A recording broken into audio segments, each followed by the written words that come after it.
반갑습니다. 오늘은요 우리가 새해 첫날 드리는 신년 감사 주일 예배입니다. 우리 인생을 살아가면서 여러분 아시지만 처음과 나중은 굉장히 중요합니다. 첫 출발을 어떻게 하느냐, 또 끝 마무리를 어떻게 하느냐, 굉장히 중요한 문제입니다. 오늘 우리 이렇게 신년 예배를 여러분이 하나님 앞에 올려드린다는 것은요 굉장히 중요한 의미가 있어요.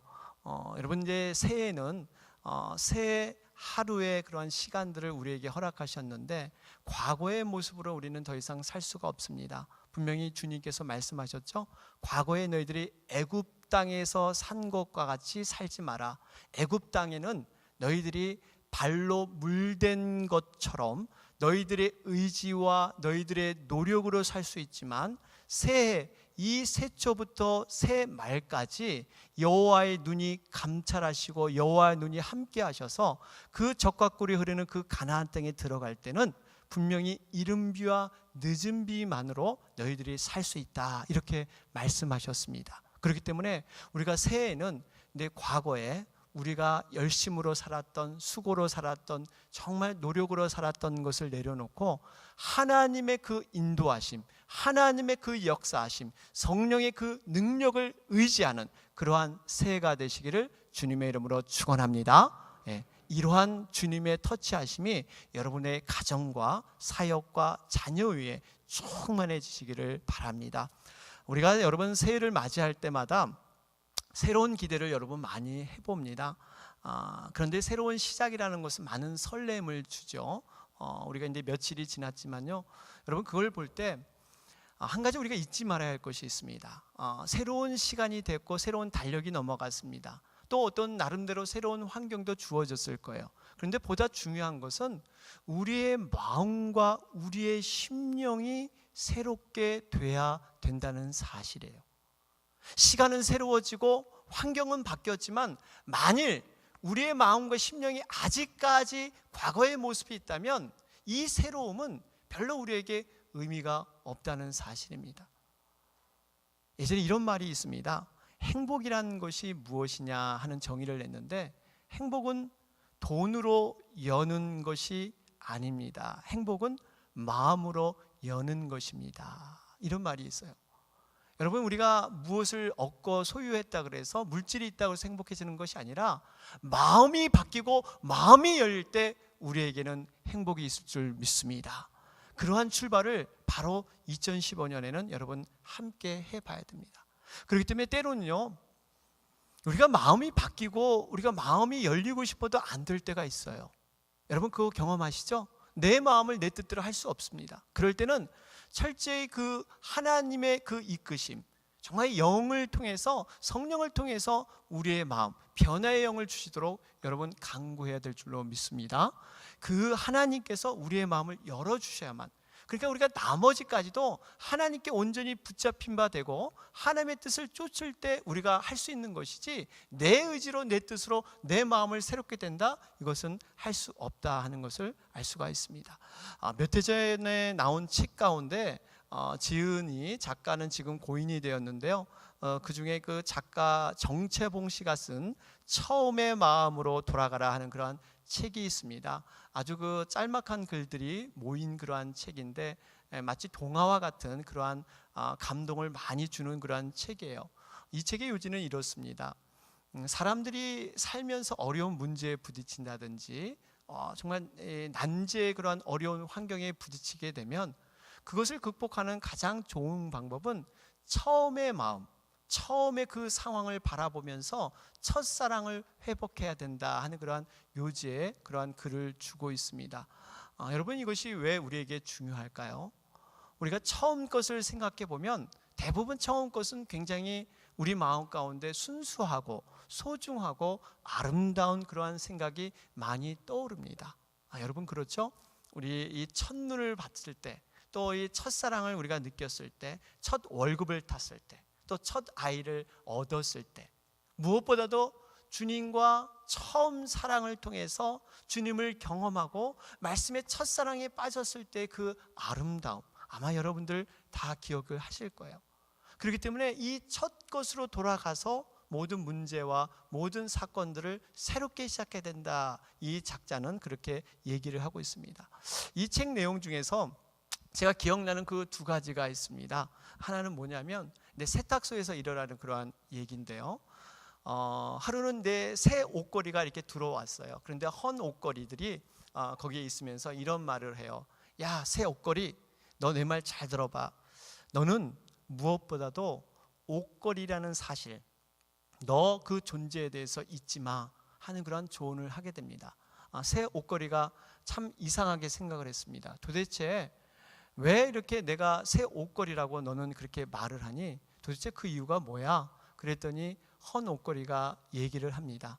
내가 이곳에서 오래 지내다 보니까 새 옷걸이들이 새로 와서 일을 하는데 자기 옷걸이에 걸쳐진 그러한 화려한 옷들을 보고서 그것이 마치 자기의 신분인 것처럼, 자기의 몸인 것처럼 여기는 그러한 새 옷걸이가 많았단다.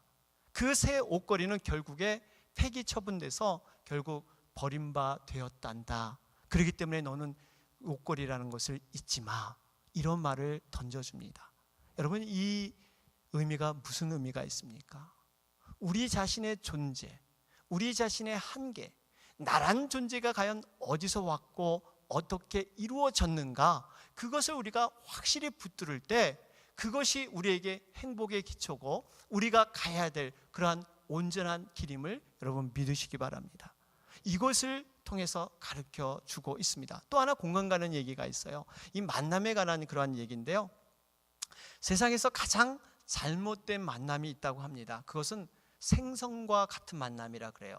여러분, 생선은 만질수록 비린내가 서로 묻어가지고 좋은 향기를 뿌리기보다는 악취를 내는 것, 바로 이것이 참으로 세상의 잘못된 만남이다, 이렇게 표현하고 있습니다. 세상에서 가장 조심해야 될 그러한 만남이 있다고 합니다. 그 만남은 꽃송이와 같은 만남이라 그래요. 여러분, 꽃이라는 것은 좋을 때는 아주 화려하게 피어서 정말 서로 죽고 못 살 것 같이 이렇게 관계가 정말 돈독하다가 필요 없으면 이제 버림받아서 발에 짓밟히는 이러한 만남, 이런 만남은 굉장히 조심해야 될 만남이다 소개를 하고 있습니다. 그러면서 세상에서 가장 아름다운 만남은 어떤 만남일까? 그러한 물음을 던지면서 손수건과 같은 만남이다, 이렇게 표현을 해요. 여러분, 손수건의 의미가 어디에 있을까요? 힘이 들 때, 땀이 날 때 닦아줄 수 있는 것, 또 눈물이 나고 정말 어려울 때 그 눈물을 닦아줄 수 있는 것. 여러분, 이러한 손수건의 만남이 바로 우리 성도의 만남이 되시기를 주님의 이름으로 축원합니다. 여러분, 새해가 우리가 이런 만남으로 좀 출발을 했으면 좋겠어요. 세상에는 여러분 많은 만남이 있습니다. 어떻게 보면 인생이 만남의 연속이다 그래도 과언이 아닐 정도로 많은 만남이 있는데, 여러분, 으뜸의 만남 우리 아시죠? 예수님과의 만남이에요. 예수님과의 만남만큼 우리 인생 가운데 중요한 만남이 없습니다. 그런데 여러분들이 과연 예수님을 처음 만났을 때 그 만남, 여러분 기억나세요? 어떤 만남이었습니까? 성령의 능력을 깨닫고 말씀의 은혜를 깨닫고 내가 밥을 안 먹어도 배가 든든한 그런 적이 있었습니다. 울어도 눈물을 다 할 수 없는, 이리 가도 울고 저리 가도 울고 하나님 말씀만 듣기만 해도 마음이 뭉클뭉클해졌던 이러한 첫사랑의 고백들이 우리에게 있었을 거예요. 근데 요즘 여러분 어떠십니까? 우리 이민 초기 올 때 여러분 얼마나 많은 어려움이 있었어요. 경제적으로나 앞으로 살아갈 일 막막했던 이러한 모습들이 많이 있었잖아요. 지금은 그나마 넉넉해진 거예요. 과거보다 많이 좋아졌습니다. 말씀의 그런 은혜도, 좋은 말씀도 너무너무 많이 있어요. 말씀의 홍수시대라 그래요. 그런데 과거 같지 않습니다. 말씀을 들어도 마음이 과거처럼 그렇게 뜨거운 마음으로 우리가 가지 못하는, 왜 이런 일이 일어날까요? 그것은 우리가 초심의 마음, 정말 주님과 그 첫사랑의 마음들이 우리가 없기 때문에 그래요. 주님은 이것을 회복하라고 우리에게 말씀한 줄 믿습니다. 오늘 이 등장하는 에베소 교회를 보면 이 사도 바울이요 정말 심혈을 기울여서 세운 교회가 이 바로 에베소 교회입니다. 사도 바울의 선교 스타일은 보통 한 곳에서 3개월, 많게는 6개월 정도 이렇게 머물다가 계속 움직이면서 선교 사역을 감당했는데, 유독히 이 에베소 교회에서는 무려 3년 동안이나 그렇게 멈추어서 사역을 했습니다. 두란노 소원에서 열심히 말씀을 가르쳤어요. 그랬더니 놀라운 성령의 능력이 일어나죠. 사도 바울의 앞치마와 그러한 손수건만 갖다 대도 이 병이 낫게 되고 악귀, 귀신들이 쫓아내는 이러한 놀라운 능력들이 많이 나타났습니다. 뿐만 아니라 제자들을 많은 눈물과 겸손으로 아주 제자들을 잘 세워서 그 제자들로 하여금 세워진 교회가 바로 이 에베소 교회예요. 그래서 이 에베소 교회는 참 주님 앞에 사랑을 많이 받았던 그러한 교회였습니다. 오늘 본문 2절과 3절 말씀을 보면 거기에 기록되기를 그렇게 기록되어 있죠.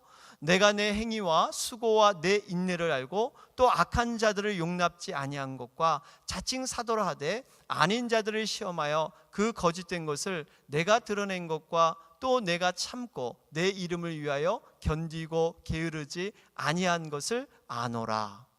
여기 보니까 많은 그러한 곳에서 칭찬을 받는 교회였습니다. 여기 행위와 수고를 안다 그랬어요. 인내를 안다 그랬어요. 거짓 선지자들, 정말 이단들이 많은 교회에 공격을 하고 교회에 이간질했지만 그들이 끝까지 참고 견디는 그러한 교회였습니다. 더군다나 이름을 위하여 견디는 것이 정말 게으르지 아니했다. 열심의 행위와 수고가 있었어요. 봉사사역에 열심이었고 예배드리는 데 열심이었고 선교하는 데 열심이었습니다. 행위적으로는 아무런 문제가 없는 교회가 바로 이 에베소 교회였어요. 그런데 주님께서 한 가지 너희들 문제점이 있다 이렇게 말씀하세요. 바로 오늘 본문 4절과 5절에 말씀하시죠. 뭐라고 말씀하십니까? 그러나 너를 책망할 것이 있나니 너의 처음 사랑을 버렸느니라. 그러므로 어디서 떨어졌는지를 생각하고 회개하여 처음 행위를 가지라.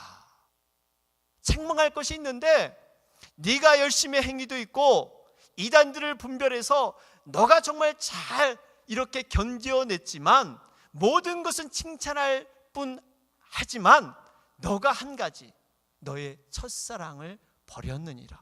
그것을 회개해야 된다. 그것을 회개하지 않으면 안 된다. 이렇게 말씀하고 있습니다.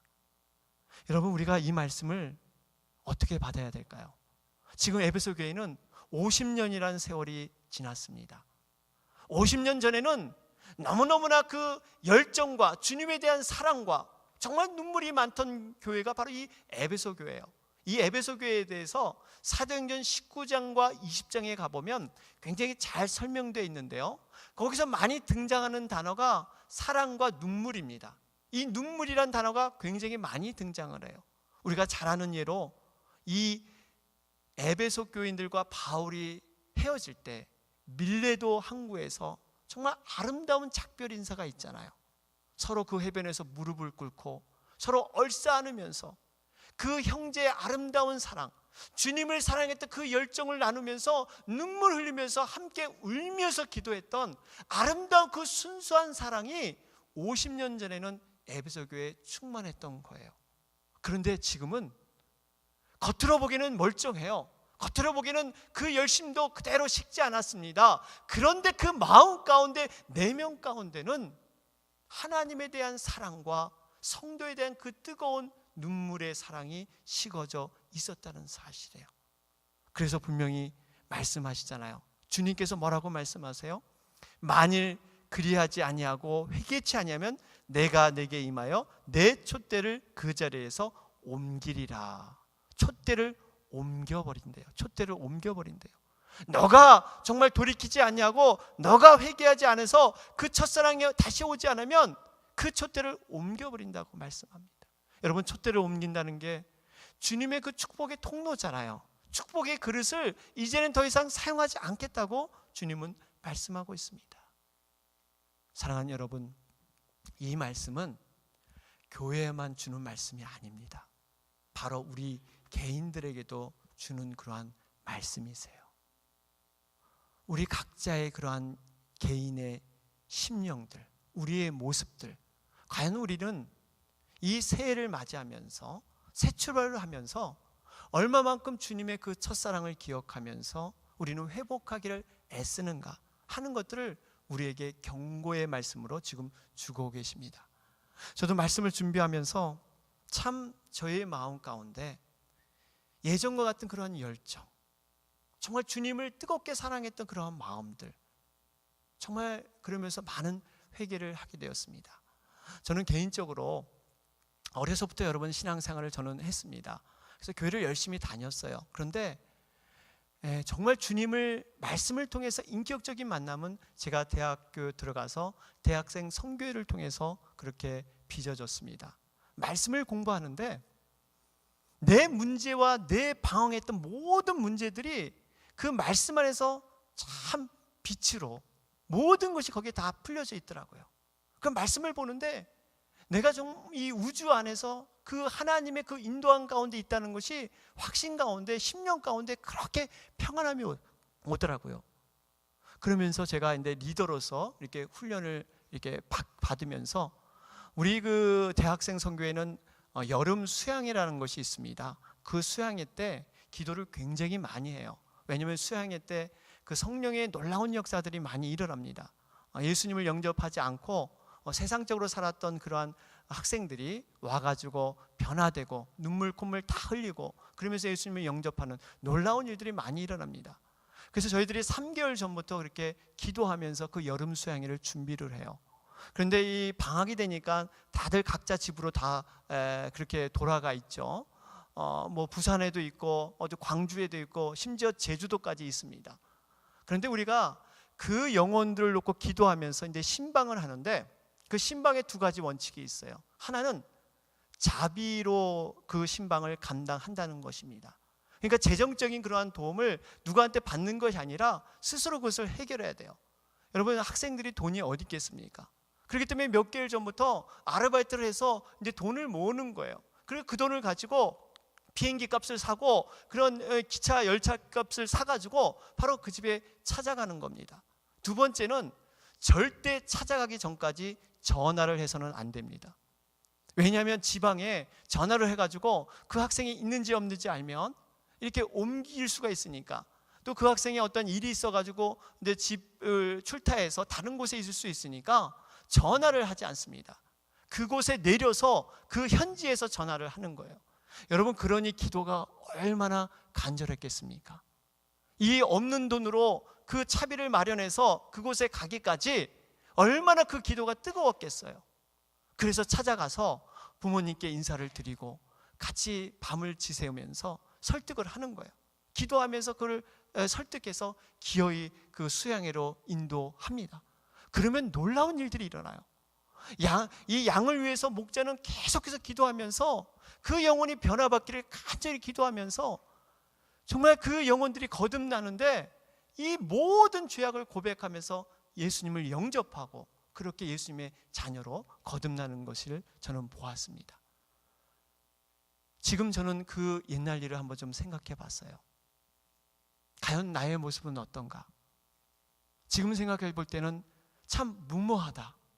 어떻게 이렇게 무모하게까지 할 수 있을까 하는 생각도 들 수가 있습니다. 그러면서 내가 주님에 대한 그러한 사랑이, 그러한 열정이, 그 순수함이 대학생 때처럼 과연 내가 있었는가? 목회를 하다 보니까요, 여러 가지 바쁜 일이 있습니다. 먼저 처리해야 될 것들, 이러한 바쁘다는 그러한 핑계로 영혼 구원에 대한 시간을 온전히 내지 못합니다. 또 이 목회를 하다 보니까 어떠한 경험이 늘어나요. 상대방을 배려해야지, 어떻게 인격적이지 않은 이렇게 무모하게 할 수 있을까? 나름대로 세련된 그러한 방법으로 이것을 해야지, 전도해야지. 그러다 보니까 그 열정에 대한 그 자극이 점점 사그라드는 거예요. 이러한 경험과 이러한 지식이 과거에 내가 있었던 그러한 순수함이 있었는가 하는 것들을 돌아보게 되었습니다. 사랑하는 여러분, 여러분은 어떠세요? 2015년 우리가 새해 첫 예배를 드리는 이 시간에 좀 우리의 각자의 신앙을 좀 여러분 돌아봤으면 좋겠습니다. 과거에 여러분들께서 주님을 처음 만났던, 주님을 대했던 그러한 설레임이 여러분 지금도 살아 있으십니까? 주님으로 인해서 구원받았던 그 기쁨, 그 감격, 그 놀라운 감격이 세상에서 얻는 그 유익과 세상에서 얻는 그 성공보다 내가 구원받았다는 이 감사가 여러분 더 높이 있습니까? 예배를 드릴 때마다, 말씀을 드릴 때마다 과연 오늘은 하나님께서 어떠한 말씀을 나에게 주실까? 나에게 어떠한 정말 생명의 말씀을 내려주실까 하는 그러한 기대감이 여러분 지금도 있으세요? 아니면 내가 그냥 주일날 때가 돼서 교회 가는 것, 내가 예배에 빠지지 않는 것, 그저 이거 하나만으로도 충분하다 이렇게 생각하면서 정말 이 예배 가운데 와야 될 영혼들, 정말 이 말씀을 들어야 될 연약한 영혼들에 대한 그 기대와 소망, 그분들을 위해서 기도했던 그 소원의 기도, 그 바람의 기도가 우리에게 있는가 말입니다. 우리가 다시 한번 오늘 이 성찬 예식을 통해서 돌아봐야 할 것은 딱 하나입니다. 나에게 그 주님에 대한 설레임, 기대감, 열정, 그저 연륜이 더 많아지고 습관적인 그러한 형식적인 이러한 일들이 많은 종교적인 일로서 자리 잡고 있다면 우리가 다시 한번 주님의 그 첫사랑을 회복하시는 귀한 그러한 하루가 되시기를 주님의 이름으로 축원합니다.